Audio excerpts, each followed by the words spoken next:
Clasificación B, bajo supervisión de un adulto.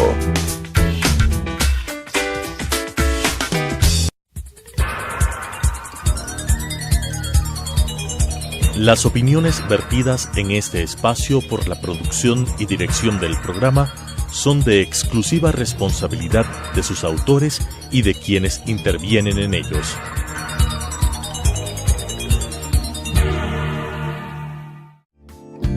La aceptación de nuestra realidad nos dará la oportunidad de saber que estamos dispuestos a seguir adelante con lo que nos toca. Te invito a acompañarnos. Hoy es un buen día para empezar de nuevo. Telesucesos Canal 29 presenta Frente a la Vida con Juan Diego Umpierres.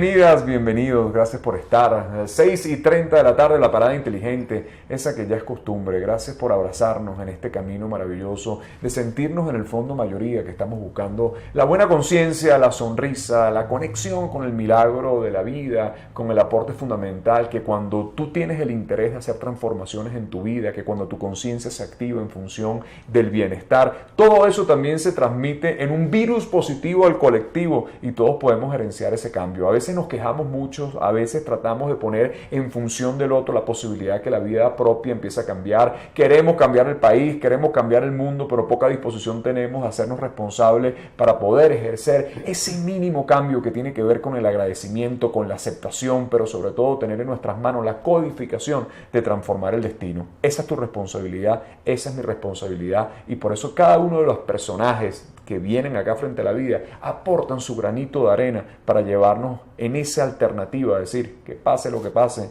la vida siempre vale la pena. Redes sociales, Juan Diego Motiva en el Facebook, en el Twitter, en el Instagram y por supuesto la invitación a que en YouTube busques todos nuestros programas que los tenemos en High Definition gracias a Telesucesos. Ahí están montados, bueno, para que los busques, para que los compartas. Si alguna información quedó pendiente, ahí puedes también conectarte y establecer ese pacto maravilloso que hemos hecho en estos meses contigo, con el buen sentir y con la conciencia elevada. Hoy nos acompaña nuestra querida, hola, Gisela Echeverría. Hola, Juan Diego. Qué lindo tenerte aquí. Bueno, toda una experta en el ámbito de la terapia sistémica, de la familia. Así que hoy vamos a desnudar todos esos temas que tienen que ver con el núcleo familiar. En los últimos programas hemos tratado varios temas agudos y difíciles de nuestra sociedad.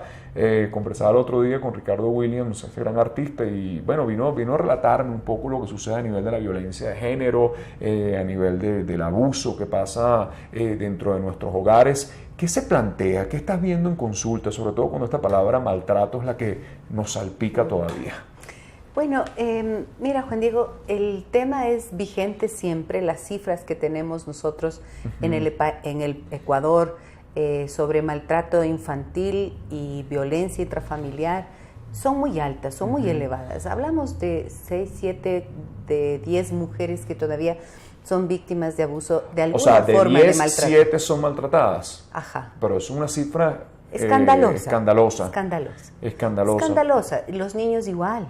Entonces, es lógico pensar que si existen relaciones conyugales que son de maltrato, esta violencia va necesariamente a pasar a los niños. Y es como una descarga que los padres hacen, ¿no es cierto?, en los hijos, desgraciadamente. Entonces, sí son cifras bien preocupantes. Yo creo que en algunos sectores quizás se ha logrado un poquito mejorar la situación, pero por ejemplo, si pensamos en abuso sexual, todavía tenemos unas estadísticas del 2011, del 2004 que yo conozco de UNICEF, pero desde entonces hasta acá han pasado 12 años. Y no sabemos qué ha pasado. Decíamos 4 de 10 niños, pero hay un subregistro muy alto. Pero me estás hablando de cifras alarmantes. No, pero te quiero decir que... Porque además si son cifras reportadas, ¿cuántas estarán en silencio? Exacto. Como hay un subregistro, nosotros dentro de la consulta terapéutica podemos ver con claridad que personas que vienen por alguna otra razón a consulta, en la historia personal vemos que ha habido también abuso sexual. Entonces eso nos hace presumir que por lo menos 5 o 6 de 10 personas en el Ecuador han tenido alguna experiencia de abuso sexual. ¿Te das cuenta? Esto es lo que es angustioso y es vergonzoso, yo pienso, como sociedad. Entonces, ¿Qué es lo que más vemos en consulta? En mi caso, lo que yo más trabajo son familias que vienen a consulta con problemas relacionados con los hijos, niños, adolescentes, pero por supuesto desde la perspectiva sistémica, lo que decía antes, tiramos un poquito la cuerda y vemos que el conflicto está en la familia, en los padres, en la pareja, que muchas veces se ocupa de ser más padre que pareja. Y cuando abandonas el vínculo conyugal, necesariamente vas a producir repercusiones negativas en los hijos. Entonces, pero eso me parece importante que lo dices, porque yo creo que nosotros no nos educaron para ser pareja. Yo creo que nos educaron para ser familia. O sea, nos basaron para el posgrado sin haber pasado por el pregrado. Entonces el músculo de lo que tiene que ver con el proceso de pareja es muy frágil, es muy débil. Entonces cuando aparecen los problemas, las dificultades, tratamos que la familia sea la que soporte todo lo que nosotros como un par de adultos no podemos disponer. Y la pregunta que te hago, ¿tú no sientes muchas veces que estos pequeños vienen a constituirse como las bisagras para hacer las excusas perfectas para mantener muchas veces lo que ya no se puede sostener? Por supuesto que sí, y esto es triste porque me ha tocado ver casos de personas ya adultas que dicen, mis papás dijeron que se quedaban siendo pareja o estando en esa relación que ya no les hacía felices por mí o por nosotros. Y le rogábamos, por Dios, sepárense. Porque claro, con este argumento de que me quedo por mis hijos, al fin y al cabo esto se convierte en un chantaje emocional para los hijos. Gravísimo, porque les das un peso que no les corresponde. La tarea de decidir qué quiero hacer con mi vida, como persona, como mujer, como hombre, en términos de relaciones de pareja, no puede recaer sobre los chicos. Así es. Porque esto es algo que les va a llenar de culpa. El momento en que dices, me quedo por ti, el hijo se siente culpable. Si le dice, no me separé por ti, se va a sentir muy culpable y muy responsable de algo que no le corresponde. Pero fíjate que es muy habitual que las parejas se mantengan en relaciones en las que prácticamente se convierten en parejas zombies. ¿No es cierto? ¿Qué es una pareja zombie? Son parejas en las que ya no existe amor, pero porque obedecen a un mandato cultural o porque se escudan en los hijos, como decíamos antes, o porque tienen muchos temores de enfrentar la vida solos, porque de repente hay una dependencia económica, porque pesa demasiado las relaciones con las familias extensas, aunque entre ellos no. Entonces empiezan a sufrir una muerte psicológica, Juan Diego. Y esta muerte psicológica quiere decir, yo ya no te amo, más bien empiezo a sentir rechazo y odio y aún permanezco allí. ¿Y qué puede significar estar en una relación o en una situación en la que tú no amas, no eres feliz? Tu corazón, tu alma no tiene posibilidad de expandirse, de realizarse. Además que la gente sabe, ya vamos a hablar la próxima parte de eso, porque te vas a la inquietud. Yo creo que el buen trato une, pero el maltrato también une. Claro, y el odio. Hay parejas que están unidas por el odio, por la venganza, por el rencor, por el ajuste de las cuentas. Claro, y es una manera de tenerte ahí. Claro, mientras tú te sientes culpable, entonces yo gano poder. Y si es que la relación está establecida en esos términos, solamente circula materia tóxica. Así es. Tóxica porque hay maltrato, porque hay veneno que se destila permanentemente y que, por supuesto, te impide tener una tranquilidad y una satisfacción en la vida. Voy en la próxima parte porque tocaste todos los argumentos, porque la gente dice, pero ¿cómo es posible que una pareja que tiene ese grado de toxicidad, ese grado de maltrato se quede? Pero tú acabas de diagnosticar por qué se queda. Esas son las razones fundamentales, pero vamos a hacer un poco en la próxima parte cuál es el abordaje para que ese miedo pueda conducirse, miedo humano, que hay que decirlo, pero para eso están los terapeutas también, para conducir ese miedo y hacer los giros para entender que la vida requiere mejores de buen trato. Seguro que Hoy conversamos con Gisela Echeverría, terapeuta sistémica familiar. Vamos a hablar de esto, de qué sucede cuando el miedo nos aborda y no nos permite movilizar relaciones que sencillamente nos están condenando. Hoy aquí, Frente a la Vida. Regresamos Frente a la Vida, comenzamos con Gisela Echeverría. Fíjate, tú diste cosas importantes. El miedo es un factor fundamental para que la gente se quede dentro de esa nube terrible del maltrato. ¿Qué abordaje podemos tener desde el punto de vista psicoterapéutico para darle un poquito a la gente a entender de que esto sí se puede romper y que estableciendo herramientas y manuales se puede salir de una relación tóxica? Mira, Juan Diego, hay algo. Los seres humanos respondemos a premisas, a mandatos. Y uno de los que pesa en relación con las parejas y el matrimonio es: el matrimonio es para toda la vida.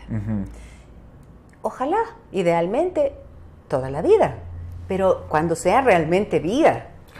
Porque decíamos antes, si es que esto ya se convirtió en una muerte emocional, psicológica entre las personas, ya tendríamos que tener la capacidad de reconocerlo. ¿Y cómo uno lo puede reconocer? Con este paquete emocional que siempre nos está anunciando si estamos bien o no, si estamos tristes o no. Cuando no tenemos alegría en la vida, tenemos que ocuparnos de entender a qué se debe, qué es lo que nos roba la alegría, qué es lo que nos roba la energía. Yo he visto personas enfermar. Absolutamente. Enfermedades diagnosticadas psiquiátricamente y luego consumir medicación durante años. Crónicos. Años. ¿Por qué? Porque tienen ataques de pánico, porque se vuelven, supuestamente, desarrollan ansiedad, depresión, bipolaridad. ¿Cuántas cosas? Tú lo conoces. Y entonces, cuando tú exploras un poquito, ves que la persona lo que ha hecho es, entre comillas, sacrificarse a favor de alguien que no es su propio sueño o su expectativa de vida.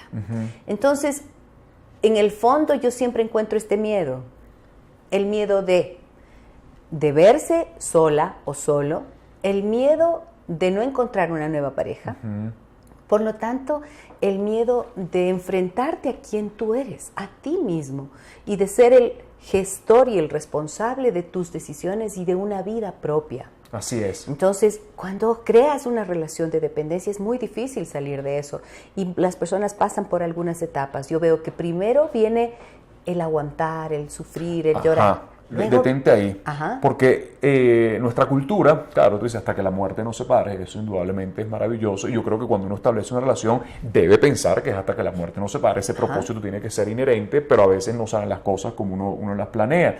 Pero también bajo esa premisa nos han enseñado, y por la palabra que tú acabas de decir me llamó la reflexión una entrevista que una vez oí, bueno, porque la gente nos pone siempre en comparación, que los matrimonios anteriores duraban. Yo no estoy de acuerdo con las relaciones líquidas de nuestros tiempos, sin duda, pero cuando vamos a analizar también muchos de esos matrimonios se sustentaban en aguantar todo. Exacto. Entonces la pregunta es, ¿el aguantar todo nos marca hacia el camino de la felicidad o la infelicidad muchísimas veces? Es que el aguantar ya significa estar sometido a una presión, claro, a un peso exacto, que tú no quieres resistirlo, porque es algo que significa voy a tolerar el maltrato muchas veces.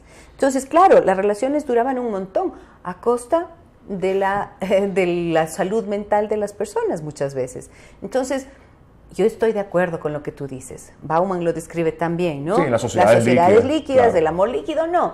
De esto de que ni bien tenemos una discusión, ya decimos chao. No, hay que tratar de encontrar unos acuerdos, pero hay que construir un buen amor, no un mal amor. Eso es hermosísimo. Porque el mal amor es el que te hace aguantar y tolerar cosas que son intolerables. Y luego las personas que asumen este rol de víctima, de que yo te aguanto todo, se convierten al mismo tiempo en justicieros o en personas que van a ajustar las cuentas, como decíamos. Entonces, no, ese no es el camino. Si es que no quieres romper la relación, siempre hay posibilidad de plantear tu insatisfacción, tu malestar y decir con honestidad, mira, esto, yo no lo tolero más, no lo resisto más, me estoy sintiendo infeliz, he perdido la alegría, me siento ahogada, ahogado, asfixiado, qué sé yo. Pero por eso hablaba de identificar las emociones que están debajo, Juan Diego, y poder expresar esto como una fórmula de tope, de decir hasta aquí. De ahora en adelante podemos tú y yo buscar otra forma de relacionarnos y, por ejemplo, en cuestiones de maltrato, que era por donde empezábamos esta conversación, no admitirlo. O sea, estas son cosas que no son negociables. Así es. Cuando se trata de violencia y cuando se trata de algo que va en contra de ti mismo, de tus principios, y de tu integridad, no hay negociación posible. Y además cuando el abuso por primera vez se ejerce, ya eres un abusado. Y si lo permite, eso se va a convertir en un sistema además continuo, ¿no? Claro. Me gustó algo que acabas de decir porque hablaste del buen amor. Porque el amor lo tenemos mitificado. Entonces hablamos del amor, entonces nos parece que el amor es todo rosadito, todo lindo, son globos, pero el amor abarca mucho más allá, porque muchas veces el amor no es buen amor. Y por eso la frase más linda que yo siempre digo es en italiano, pues fíjate cuando dice ti voglio bene, te quiero bien, es lo importante, bien, ¿no? Quiero que en la próxima parte podamos un poco entender cuándo es el momento de acudir a la terapia, porque a veces las herramientas no las tenemos, a veces el temor nos condena y no sabemos cómo afrontar esto. Yo estoy escribiendo mi tercer libro y se llama El divorcio, un acto de amor, porque creo que muchas veces las rupturas... De amor propio, pero creo que a veces ese amor propio es el que tiene que prevalecer para entender que mi sentir conmigo merece respeto, merece buenas caricias y merece buen amor. Vamos a abordar en la próxima parte cuándo es el momento y qué sucede cuando visitas a un terapeuta familiar para salir de estos maltratos. Hoy conversamos con Gisela Echeverría. Bueno, ella todo el mundo la conoce. Ella es una experta en eso, en terapia familiar sistémica. Hoy la tenemos aquí, Frente a la Vida. Regresamos Frente a la Vida, conversando con Gisela Echeverría. ¿Cuándo es el momento de acudir? ¿Cuándo es el momento donde yo digo, aquí necesito ayuda? Cuando sientes la insatisfacción y empiezas a sentir miedo de hablar con tu pareja. Cuando ese es tú el síntoma.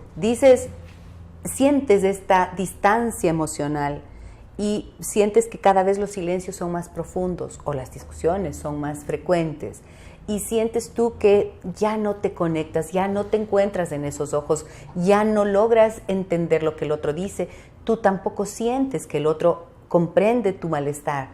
Y esto no es solamente porque somos tontitos y no nos entendemos, es que muchas veces los problemas de comunicación, la ineficacia de la comunicación es tan clara, tan evidente, que entonces las personas, aún habiendo amor, empiezan a sentir un hartazgo de esa dinámica conflictiva, de esa dinámica problemática en la que dices algo y te estrellas contra una pared, ¿no es cierto? Sin embargo, muchas veces las personas dicen, me abro de esta relación sin haberse jugado esa carta que es la búsqueda de ayuda profesional. Bien que lo que dice, porque la gente dirá, bueno, porque Juan Diego es un prodivorcio, yo no soy prodivorcio. Creo que para llegar a eso, comparto lo que tú dices, tenemos que vencer todas las herramientas psicoterapéuticas porque lo que hay que procurar es salvar esa pareja. Cuando se vencieron, habrá que tomar otras decisiones, ¿no? Sí. ¿Cuál es el abordaje? O sea, usualmente van y te visitan en pareja, va uno primero. No. ¿Cómo te das cuenta cuando realmente hay alternativas y posibilidades? Porque a veces la terapia de pareja no funciona porque hay uno que va obligado. Mira, por ejemplo, es muy difícil que una pareja venga en un nivel de conflicto 2. Nosotros en la terapia sistémica identificamos 4 niveles de conflicto. A ver, ¿cómo son? Por ejemplo, el primer nivel de conflicto es cuando hay desacuerdos, malentendidos, pero la pareja todavía tiene el ánimo de hablar, de conversar y llegan a una solución, aunque dure un poquito, pero todavía tienen ánimo de hacer algo. Nivel de conflicto 2, vemos que tienes más frecuencia en los conflictos, pero que ya estás perdiendo el interés. Okay. Y que poco a poco los silencios se hacen más presentes y pesados. Y entras a un estado que se llama de invulnerabilidad. O sea, cuando dices, ya no me importa nada. Voy a hacerme como que, bueno, te voy a dar la razón, pero yo sigo guardando la insatisfacción. Esto es un nivel 2. Un nivel 3 es cuando el conflicto es muy agudo y ya hay faltas de respeto. Hay gritos, hay insultos, hay descalificaciones. Nivel 4 es cuando esto ha pasado, ya tienes dentro de la historia separaciones. Te has separado una vez, 2 veces, has vuelto, regresas, vuelven a la misma dinámica y no hay forma. Y estás en el borde del divorcio. Se acabó, ya no hay más que hacer. Pero generalmente llegan en ese nivel 3, y en el último no hay nada que hacer. Generalmente, si es que llegas en el nivel 3, el amor está tan maltratado que ya es difícil que la relación se sostenga. También es difícil cuando ha habido, por ejemplo, infidelidad. Cuando hay infidelidad, consumo de alcohol o drogas o violencia, es muy complicado. Generalmente no se puede resolver esas historias porque, como te digo, llegan en el extremo. Claro, en la metástasis ya. Pero, por ejemplo, cuando vienen casos de infidelidad, okay. ¿Qué proceso hacemos nosotros? Digo, nosotros en terapia sistémica. No sé si todos lo hacen, pero al menos la forma en la que yo trabajo. Es un tema neurálgico. Yo recibo a los dos. Y el proceso que yo hago trata de tiene una finalidad, que es no salvar la relación necesariamente, sino saber si es que pueden superar esto o no. Porque hay parejas que lo hacen, claro, con terapia se puede, y hay otras que no. Que el fantasma que psíquico definitivamente no. te va a perseguir siempre. Exacto, lo que hacemos es facilitar la honestidad de las personas, el sinceramiento, para poder saber si yo soy capaz de perdonar o no, por ejemplo, y el otro si está en capacidad de reconocer con humildad y aceptar que cometió un error y una falta y que ofendió a su pareja. Y si es que esto es así, entonces hay posibilidades, dependiendo de la historia de la pareja. Tú no sientes, hay gente, lo que te va a decir es gente que le hace ruido, ¿no? Pero cuando uno estudia las traiciones, también uno ve que de las traiciones siempre hay algo de lado y lado. Esto puede sonar muy duro, pero es que un ser que te traiciona muchas veces habla de tu propia traición interna y te viene a ser un síntoma enfrente de las cosas que tú has dejado de hacer dentro de la pareja. Yo siempre digo que las traiciones se gestan en un solo lado, que es la confianza, porque a veces esa confianza se vuelve una confianza ciega, entonces nos perdemos en lo que debe tener la pareja, que es atención y tiempo.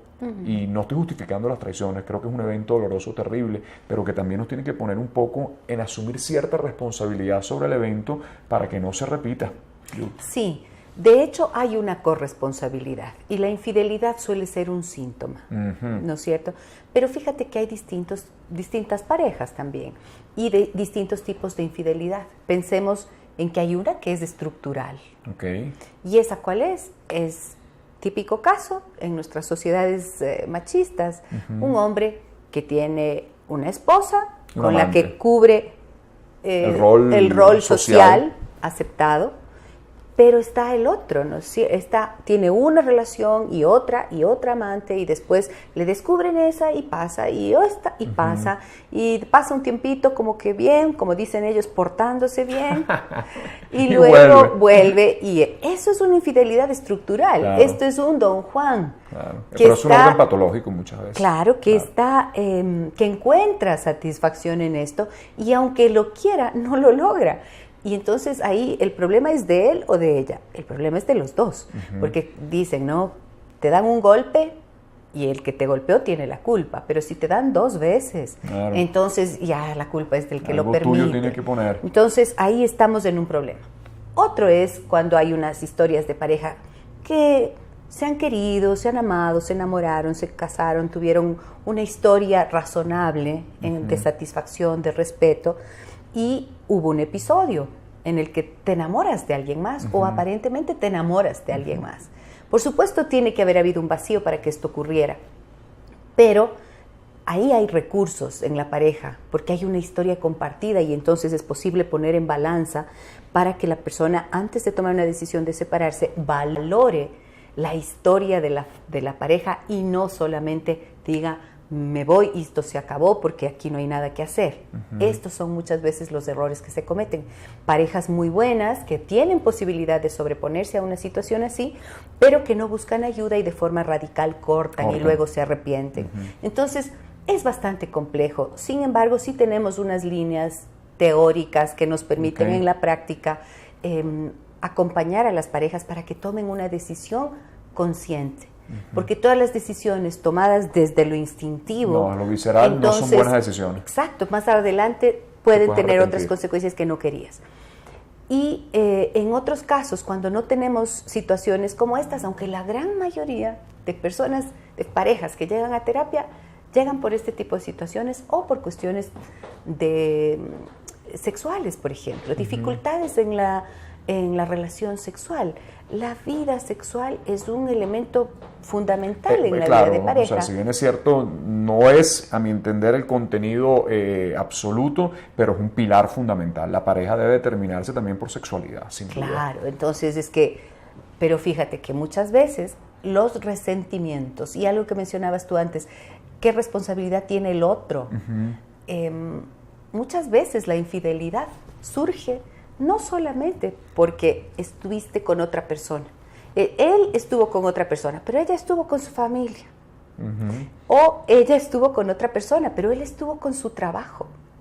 Claro. Relacionados, vinculados. Estoy de acuerdo, por eso te digo, es fuerte escucharlo así, pero es que hay una corresponsabilidad en los casos. Es lo que tú decías, o sea, ¿qué pones aquí? Claro. Tú tienes también una responsabilidad, pero cuando hay infidelidad de parejas, entonces la persona que vive la infidelidad está siendo ofendida y el otro, el que ha ofendido, le llamamos el transgresor dentro, porque ha roto el pacto de exclusividad que había. Pero esa es la infidelidad para mí, cuando se rompe el compromiso. Más allá del evento, que es el síntoma, es que tú y yo teníamos un pacto, y cuando el pacto se rompe es donde se quiebra el proceso. La confianza, lo que decías tú, y sin confianza no se puede construir absolutamente nada. Es muy complejo. Y recuperar la confianza es complicado. En ¿Se terapia recupera? Vemos que sí, cuando hay estos elementos que te decía antes. Si es una relación de pareja en la que ha habido una historia positiva, es probable que sí se salga de allí. Pero si ha sido una historia de repetición de problemas, que además son multiproblemáticas, muchas parejas, muchas familias, donde ha habido alcohol, drogas, violencia, esto es muy difícil, y allí en realidad lo que hacemos es conducir los procesos para que las personas puedan hacer separaciones o divorcios sanos y que puedan manejar una posconyugalidad que les permita funcionar como padres de los hijos. Ese es un tema que te voy a invitar para tratarlo por completo. O sea, un tema donde vamos a tratar separación. O sea, yo me dediqué muchos años a la psicología jurídica de familias, porque entendí que mi labor como abogado no era suficiente, porque veían los desastres que hacían los abogados en el ámbito de las rupturas. Y decía, esto es un procedimiento jurídico, pero requiere una elaboración psicoterapéutica para poder, no hay divorcio light, todos los divorcios tienen su cuota de duelo y dolor requerida, pero comparto lo que tú dices, sí puede haber negocios negociados y sí puede haber negocios de transformaciones que nos conduzcan después a la vida. Sí, que por lo menos se haga en términos de dignidad, de respeto a sí mismo y al otro, y sobre todo a las vidas que dieron origen durante ese tiempo. Así es, así es. ¿Dónde te ubican, Gisela, para que la gente... para que la gente te busque. Ubiquen, por favor. Bueno, estoy en Facebook, Gisela Echeverría Castro, y no sé, te doy un número quizás. Claro, da el número, da todo. Yo sé que está full de pacientes, pero siempre la gente quiere buscar alternativas cuando hay el programa. Tengo una página web, www.giselaecheverría.com, en donde están todos mis datos, y también el 382-5191 de mi consulta. Gracias, Juan Diego. No, vale, imagínate, si aquí estamos, la gente nos escucha y siempre nos dice, ¿cómo hago para contactarlo? O sea, pues me llaman a mí. Yo le digo, yo tengo que buscar el número. Yo le digo, no, díganlo de una vez, porque cuando hacemos este tipo, no es publicidad, esto es un servicio humano, lo hacemos en beneficio de que mucha gente requiere una palabra a tiempo, una visita a un psicoterapeuta a tiempo. Uy, mira, si uno lo hubiera tenido, cuántas cosas se hubiera ahorrado. Es verdad. Gracias por estar acá. Okay. Te agradezco a ti la invitación, como siempre, encantada. Si llevaste algo en tu conciencia, si sumaste voluntad, si ese despertar del alma, a pesar de la dificultad, acarició tu vida, seguimos sumando este camino maravilloso que es el vivir. Yo soy Juan Diego Umpierres, hasta un próximo Frente a la Vida.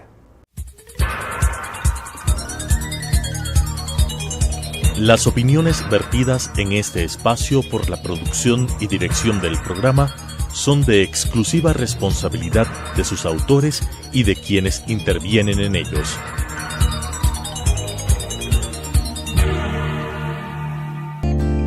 Los triunfos no se miden por las victorias. Habrá derrotas que más temprano que tarde agradeceremos y evaluaremos como éxitos favorables.